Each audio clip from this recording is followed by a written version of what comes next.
Israel పాలస్తీనా మధ్య ఉద్రిక్తతలు మళ్లీ భగ్గుమన్నాయి. గాజా నుంచి ఇజ్రాయెల్ పైకి వేలాది రాకెట్లు దూసుకువచ్చాయి. అటు పాలస్తీనాకు చెందిన హమాస్ మిలిటెంట్లు చొరబాటుకు దిగారు. దీంతో అప్రమత్తమైన ఇజ్రాయెల్ సైన్యం ప్రతిదాడికి దిగింది.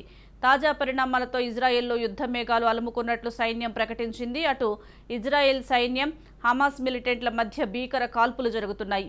ఈ కాల్పుల్లో పలువురు సామాన్య పౌరులు కూడా ప్రాణాలు కోల్పోయినట్లు సమాచారం. మృతుల సంఖ్య భారీగానే ఉండొచ్చని అంతర్జాతీయ మీడియా కథనాలు పేర్కొంటున్నాయి. సరిహద్దుపై ఇజ్రాయెల్ సైన్యం నియంత్రణ కోల్పోయినట్లు తెలుస్తోంది.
ఇజ్రాయెల్ పాలస్తీనా మధ్య ఉద్రిక్తతలు మళ్లీ భగ్గుమన్నాయి. గాజా నుంచి ఇజ్రాయెల్ పైకి వేలాది రాకెట్లు దూసుకువచ్చాయి. అటు పాలస్తీనాకు చెందిన హమాస్ మిలిటెంట్లు చొరబాటుకు దిగారు. దీంతో అప్రమత్తమైన ఇజ్రాయెల్ సైన్యం ప్రతిదాడికి దిగింది.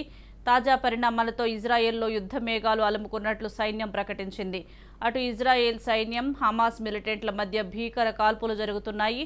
ఈ కాల్పుల్లో పలువురు సామాన్య పౌరులు కూడా ప్రాణాలు కోల్పోయినట్లు సమాచారం. మృతుల సంఖ్య భారీగానే ఉండవచ్చని అంతర్జాతీయ మీడియా కథనాలు పేర్కొంటున్నాయి. సరిహద్దుపై ఇజ్రాయెల్ సైన్యం నియంత్రణ కోల్పోయినట్లు తెలుస్తోంది.